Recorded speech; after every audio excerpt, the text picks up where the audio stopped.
Hola, estamos en el curso de H2310 que se llama Camino a la Extinción, pero es una pregunta, no es una afirmación. Yo no estoy afirmando que vamos derecho, que estamos condenados a nuestra propia extinción, sino que la idea del curso es entender la validez de la pregunta y sobre todo entregar herramientas para que ustedes, nosotros podamos contribuir desde el punto de vista profesional como futuros ingenieros e ingenieras para que esa pregunta no tenga una respuesta clara que diga que sí, sino que diga no o al menos que existe una duda respecto de si estamos condenados a nuestra propia extinción, autoinducida por nosotros mismos. Ese es el problema. ¿Ya? Cambiamos de unidad temática. Los dos videos anteriores hablan de la primera unidad temática, donde estábamos viendo los límites planetarios y qué es lo que pasa con las necesidades de la población, donde el resumen es que básicamente tenemos que hacer lo que sea, me da exactamente igual qué es lo que hagamos, pero tiene que respetar dos condiciones de borde. Una, la condición de borde del techo ecológico, que define los límites planetarios, solo vivimos en una esfera, y la segunda condición es la base social. Que básicamente reconoce que hoy día ya hay una población humana de 8.000 millones de personas y sigue aumentando, y existe esta segunda condición de borde que dice que debiéramos ser capaces de entregar condiciones de vida eh, dignas, mínimas, más que mínimas, razonables para las 8.000 millones de personas que hoy día están en la Tierra, más todas las personas que van a venir en el futuro. Eso es la primera unidad temática. La segunda unidad temática ya comenzamos a ver qué es lo que pasa con acuerdo y gobernanza global, para terminar finalmente hablando de qué es lo que significa el Acuerdo de París, que es el marco conceptual político que define todo lo que es la acción climática de un acuerdo del 2015, que define qué es lo que debemos hacer, las metas en términos de adaptación y mitigación. Pero antes de llegar a eso ahí, que son los últimos tres videos del curso, los últimos cuatro videos de esta unidad temática, quiero hablar les voy a contar acerca de cosas generales, cómo es el marco global en términos de los acuerdos que se han alcanzado. Acá hay un tema, vale la pena mencionar, que estamos, o reconocer, mejor dicho, que estamos hoy día, en estos días, en un momento político. Hay que reconocer que estamos en un momento político que es bastante complejo desde el punto de vista de que está quedando más o menos en evidencia que no hay muchas capacidades de llegar a acuerdos, sobre todo a nivel, a nivel planetario, eh, que de alguna manera se está saliendo de esta lógica que el 2015 explicó el Acuerdo de París, o Acuerdo Planetario, o la Naciones Unidas, etcétera, y estamos volviendo de alguna manera a una lógica de posicionamiento geopolítico de las grandes potencias, el que el más fuerte gana, etcétera. ¿Ya? Y eso también ha llevado unas críticas importantes hacia todo lo que es la acción climática, todo lo que es los ODS, los Objetivos de Desarrollo Sustentable y una serie de otras cosas. El, eh, es necesario reconocerlo y de alguna manera hacernos cargo de las críticas que están saliendo y de la forma en la cual se están planteando las cosas. Eh, hay muchas acciones que se han planteado de una manera tal de que o se están mal entendiendo o definitivamente se han planteado, se han ocupado este tipo de causas como herramientas políticas, ¿ya? No como puntos de encuentro. Y yo creo que es necesario comenzar a reconocer cuáles son las raíces que nos tienen hoy día en estas donde estamos en particular, de manera tal de poder, si es que uno entiende cuál es el problema, uno tiene mejores capacidades para poder generar puentes y llegar a acuerdos y generar diálogos con las personas que a lo mejor no necesariamente comparten la misma, tampoco diría objetivos. Yo creo que todo el mundo tiene los mismos objetivos de entregar con buenas condiciones, generar progreso a nivel de las naciones, pero a lo mejor no comparte la misma forma en la cual debiéramos entregar estos objetivos. Eh, Así que ojalá entiendan estos videos o comiencen a entender estos videos como una forma para poder eh, generar puentes de comunicación entre las diferentes partes, porque a fin de cuentas todos nos vamos a tener que poner de acuerdo y en la manera en la cual vamos a vivir el interior de esta esfera, ¿ya? Que esa es como la condición de borde físico que tenemos, ¿ya? ¿Por dónde partimos?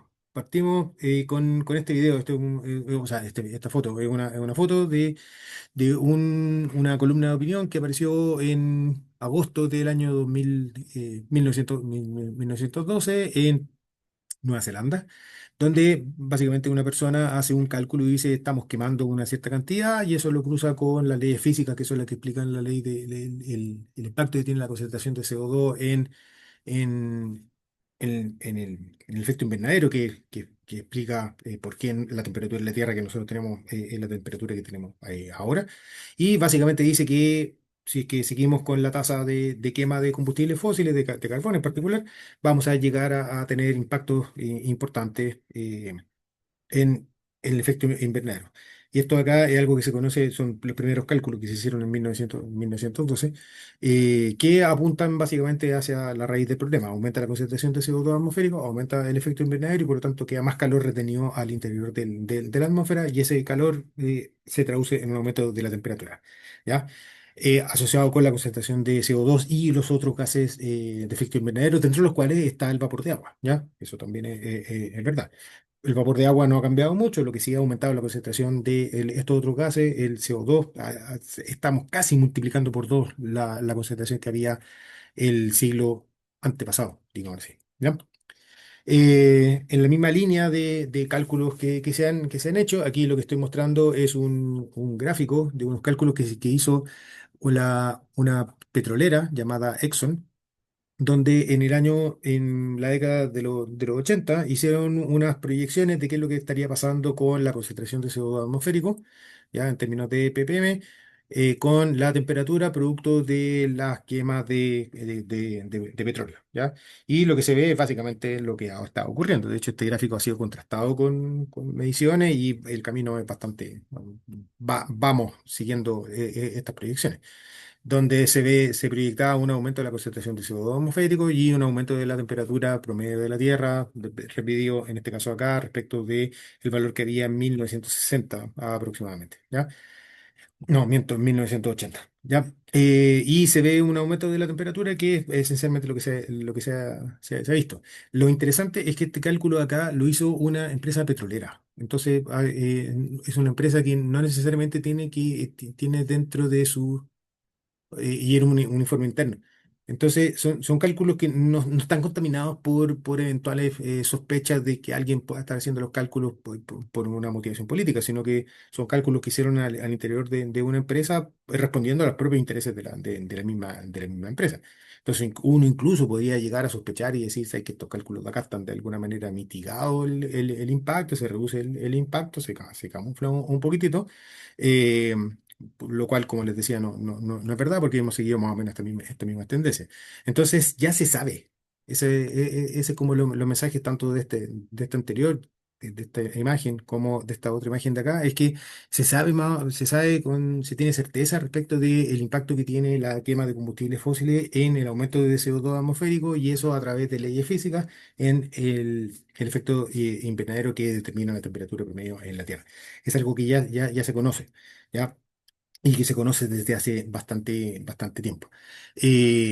La respuesta de la sociedad ante esta evidencia científica es lo que está ahora en veremos, ¿ya? Porque si se ve que la temperatura, si se tiene proyectado que la temperatura va a llegar a, no sé, pues valores de 2,8 3 4 grados respecto de algún nivel de referencia, respecto de algún nivel de referencia, bueno, eso es el impacto físico en términos de aumento de la temperatura, pero eso tiene una serie de impactos adicionales en términos de la capacidad de producir alimentos, en términos de la capacidad de agua, en términos de migraciones masivas y una serie de otras cosas que hacen pensar de que uno de que uno dice, bueno, sé que esto acá no es tolerable, estas proyecciones no son tolerables y por lo tanto deberíamos estabilizar la temperatura en determinados valores.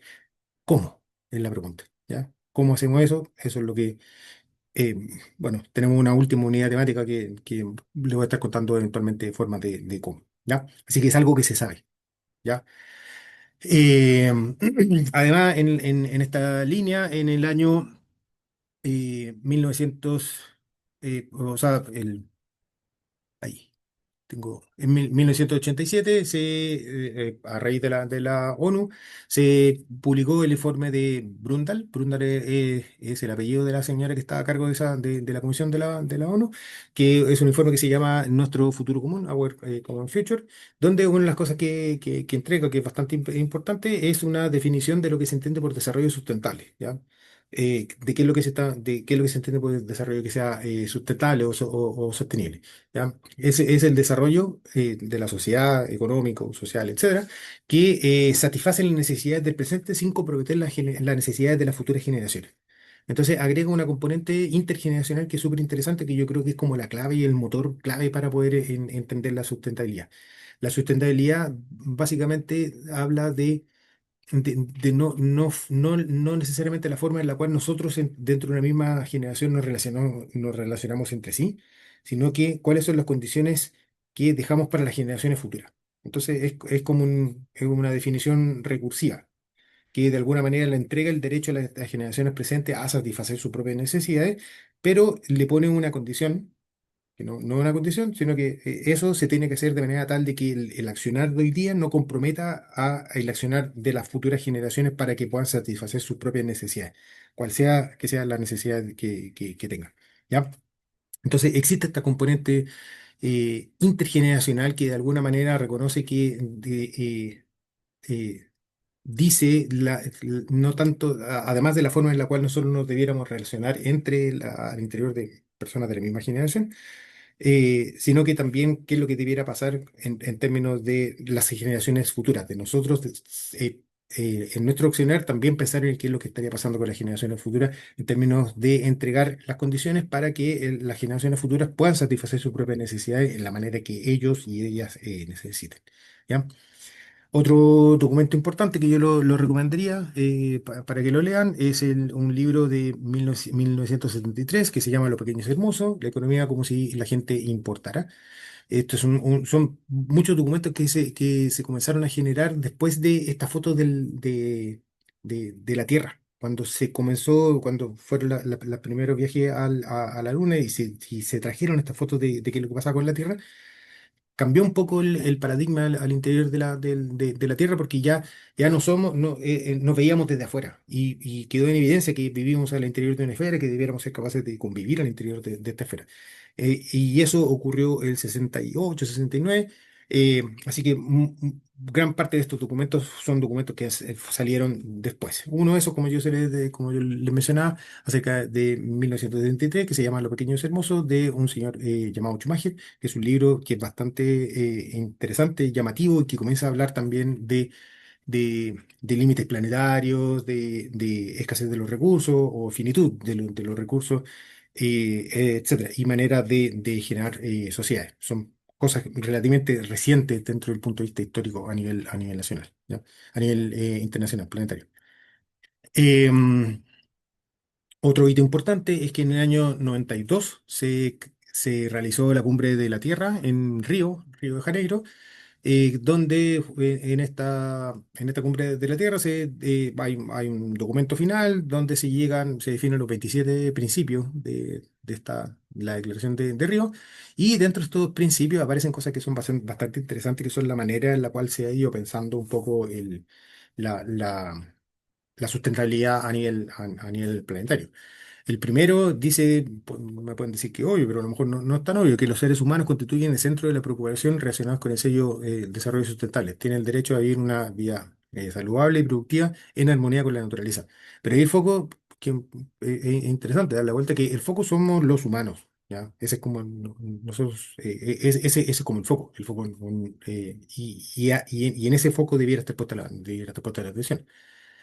El principio 15 de estos 27 principios de la Declaración de Río es lo que se conoce como el principio precautorio, que básicamente dice que cuando haya peligro de daño grave o irreversible, la falta de certeza científica absoluta no debiera utilizarse como una razón para postergar la adopción de medidas eficaces en función de los costos para impedir la degradación del medio ambiente. Eso da cuenta de una manera de poder tratar la incertidumbre que existe dentro de todo. Que se relaciona básicamente si es que hay evidencia importante que dice que una determinada acción va a producir un impacto, en este caso acá, grave, un daño grave o irreversible sobre el medio ambiente. Esa incertidumbre, ese impacto tiene una cierta incertidumbre y uno puede decir, mira, es que es altamente probable, entonces por lo tanto, si es que es altamente probable, hay alguna determinada probabilidad de que ese cálculo o esa proyección no sea verdad, ¿ya? A eso es lo que me refiero con incertidumbre. Pero la existencia de esa incertidumbre no debiera ser considerada como un argumento para no hacer nada. Esa es como es la manera en la cual se traduce, se define o sea, la manera de acción ante resultados que son inciertos, ¿ya? Y hay que reconocer de que es incierto. Hay muchas cosas que son inciertas. Hay cosas que son ciertas, que la gravedad va abajo, o estas relaciones de efecto climático y una serie de otras cosas. Pero eventualmente existe un determinado número un determinado porcentaje de incertidumbre respecto de algunas predicciones en el futuro. ¿Ya? Los modelos se equivocan, de repente existen otro tipo de capacidades que no estaban consideradas dentro de los modelos iniciales, que hacen que las cosas estén cambiando. Esa cosa es verdad, ¿ya? Pero la existencia de esa incertidumbre no es un argumento para que no se haga nada. Eso es como la idea, ¿ya? El principio 20 habla de que las mujeres desempeñan un papel fundamental en la ordenación del medio ambiente y el desarrollo. Bueno, las mujeres, los niños, los hombres, todo el mundo, pero aquí se hace énfasis en qué es lo que pasa con las mujeres. Estamos hablando de 1992, ha pasado harta agua debajo del puente y así que me pueden decir de que es evidente lo que estoy diciendo, sí, pero en el 92 no era tan evidente, ¿ya? El principio 21 habla de los jóvenes, de los y las jóvenes, que en particular de movilizar la credibilidad, ideales y valores de los jóvenes para forjar alianzas a nivel mundial. Entonces, dentro de estos acuerdos se agrega de manera explícita la contribución y se reconoce la importancia de la contribución de las mujeres, la importancia de la contribución de los jóvenes, la importancia de poner foco sobre las personas, no necesariamente sobre la economía o los balances geopolíticos, cómo se trata la incertidumbre y una serie de otras cosas. Esos son como los principios sobre los cuales se estaría generando, si se generan todas las ideas o los acuerdos medioambientales que vinieron hacia adelante.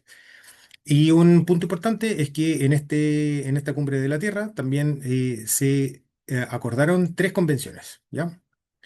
Eh, Uno es la Convención Marco de las Naciones Unidas para el Cambio Climático, ya que esa es sobre las convenciones son partes, o sea, las convenciones son las diferentes partes que hay a nivel nacional. Las partes, cuando estoy hablando de parte, es porque no se ocupa país, la palabra no se ocupa país, porque hay algunas partes que no necesariamente son países. Está, por ejemplo, una de las partes de estas convenciones está la Unión Europea.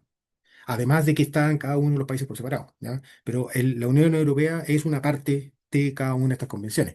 Lo mismo que el Estado Vaticano, es una parte observante. Lo mismo que Palestina, también es una parte observante, aun cuando no son países, ¿ya? No están reconocidos formalmente como países. Entonces, por eso no se ocupa la palabra países, sino que se ocupaba la palabra parte.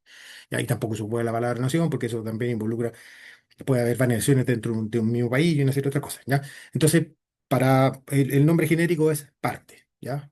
Entonces, en cada una de estas convenciones hay, yo diría que la, todas las partes firmaron los acuerdos, en la gran mayoría de los casos se ratificaron por los propios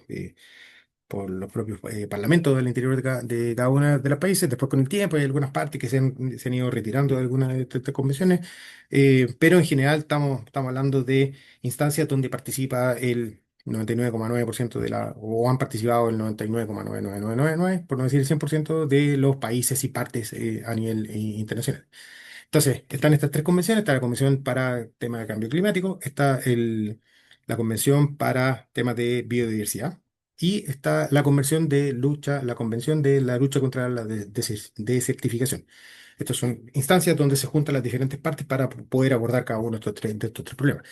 Eh, Estas instancias donde se juntan se conocen como la conferencia de las partes, que son reuniones que se hacen periódicamente. En el caso de cambio del clima, está la COP 30, que se hizo tengo que cambiar la redacción. Se hizo a fines del año pasado, del 2025. Después el anterior fue en Azerbaiyán, a fines del 2024. En temas de la biodiversidad, van en la COP 16, se hizo en Cali el año 2024. Y en temas de la lucha contra la desertificación, están de nuevo también en la COP 16, que se hizo en Arabia Saudita el año 2024. Esas son las reuniones donde se llegan a acuerdos y se presentan y se generan todas las negociaciones para poder llegar a estos acuerdos planetarios que existen dentro del sistema. ¿Ya?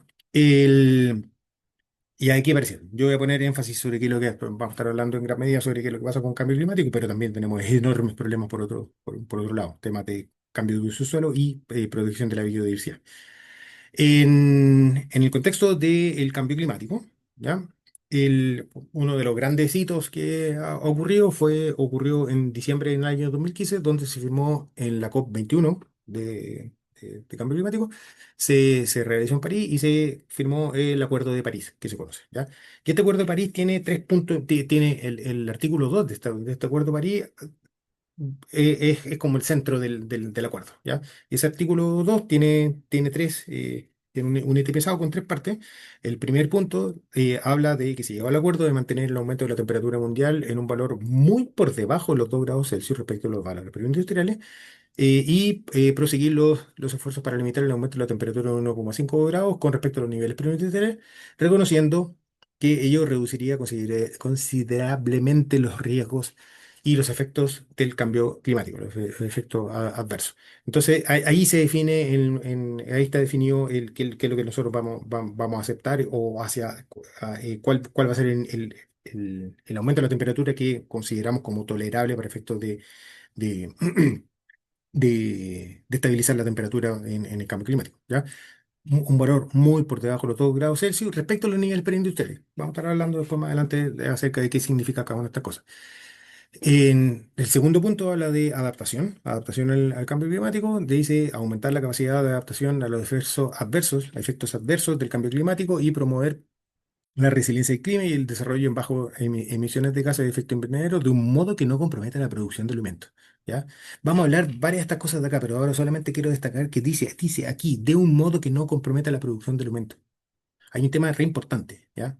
Con lo que es la producción de alimentos. El aumento de la temperatura tiene asociado varios cambios en el clima que efectivamente ponen en riesgo lo que es la producción de alimentos. O sea, estamos hablando de la base, base de todo, ¿ya? Y si estamos hablando de producción de alimentos, hay riesgo de hambrunas y muertes de miles de millones de personas producto de no se puede producir el alimento que se necesita para alimentar a miles de millones de personas. Hay un tema, ¿ya? Y el último punto habla de flujo financiero, de manera tal de que sean compatibles con establecer la temperatura en un valor muy por debajo de los 2 grados Celsius y adaptarnos al nuevo clima que ya tenemos. También hay que reconocer que eso ya existe, ¿ya? Eh, Esos son los puntos. Vamos a estar hablando en los próximos videos de qué significa en detalle cada uno de estos puntos, pero se los menciono ahora. Ese es el Acuerdo de París, este es el marco general que dicta todo lo que es la acción climática, hacia dónde va y cómo se debiera dar. El Acuerdo de París fue ratificado por todas las partes. Después hubo al menos una parte que ya se salió del acuerdo de París. Sin embargo, ya la máquina ya está funcionando, ¿ya? Hay dudas respecto a si es muy por debajo, 1,5 mayores, pero la máquina ya está funcionando y el mundo ya está funcionando hacia la descarbonización y hacia estabilizar la temperatura en un valor que sean compatibles con la sociedad que conocemos hoy día. Y también adaptarnos a el nuevo clima que está funcionando. O sea, la máquina ya se fue, ¿ya? El tren ya se fue. Sin embargo, y aquí les voy a mostrar dos imágenes, está el vaso medio lleno, siempre puede ver las cosas como el vaso medio lleno, el vaso medio vacío. Aquí yo estoy viendo el vaso medio vacío, donde se muestra de un gráfico que está disponible en Internet, se muestra cómo ha sido el aumento de la concentración de CO2 atmosféricos desde 1960 hasta el 2020, 2024, por ahí, ¿ya? Y se ha visto que la concentración de CO2 atmosférico ha aumentado, a pesar de todas estas reuniones, ¿ya? De la reunión, del informe del IPCC, cambio el acuerdo de Kioto, el acuerdo de Copenhague, el acuerdo de París y una serie de otras cosas, hace que la concentración de CO2 ha ido aumentando, más encima con la segunda deriva positiva, o sea, con carita feliz, ¿ya? Ha ido aumentando con el tiempo, a pesar de todas estas cosas acá, y como respuesta también ha ido aumentando la temperatura. Entonces ahí viene una duda que es absolutamente razonable de decir, bueno, tenemos una serie de acuerdos y políticos y una serie de otras cosas y todo, y fotos y etcétera, pero que en la práctica no se han traducido en nada respecto de estabilizar la concentración del CO2 atmosférico. No hay ningún cambio aparente. Sin embargo, si es que uno ve ahora ya no la concentración de CO2, sino que ve qué es lo que pasa con las emisiones, cuánto CO2 se emite a la atmósfera por año, son términos de gigatoneladas por año. Aquí lo que se ha visto es que veníamos con una cierta tendencia, ¿ya? Después le voy a mostrar un zoom de este gráfico. Se venía con una cierta tendencia al alza. Y ese sería como el escenario pre-Acuerdo de París. Después del Acuerdo de París aparecieron una serie de acuerdos, de compromisos de cada una de las partes que han hecho que se proyecta que las emisiones ya no seguirían esta línea recta, sino que se estabilizarían. Después vinieron los acuerdos de Glasgow, que hicieron que bajen aún más, ¿ya? Y todavía hay una ambición, hay un gap, una diferencia en términos de la ambición, que sería esta zona verde. Sin embargo, lo que está mostrando este gráfico es que sí han habido cambios, por lo menos en términos de la proyección, cómo nosotros vemos que son las proyecciones hacia el futuro. Ya no estamos hablando de estas proyecciones de Exxon, que sigue que la cosa sube, sube, sube, sube, sube, sube, sube, sube, sino que estamos hablando de escenarios que ya están pensando, y eso es lo que se ha visto, que las emisiones no van a seguir subiendo, sino que van a comenzar a bajar y van a comenzar a bajar con velocidades más o menos rápido, ¿ya? Entonces, ahí está, ese sería como el vaso medio lleno. Si nosotros vemos las concentraciones, es evidente que las concentraciones de CO2 atmosférico han ido aumentando con el tiempo y siguen aumentando a pesar de todas estas cosas de acá. Pero si es que uno comienza a ver las emisiones, la velocidad con la cual se emite CO2 atmosférico, por lo tanto, la velocidad con la cual la concentración va a ir aumentando en el tiempo, esa velocidad ha ido disminuyendo y ha estado respondiendo de alguna manera a todos estos acuerdos internacionales.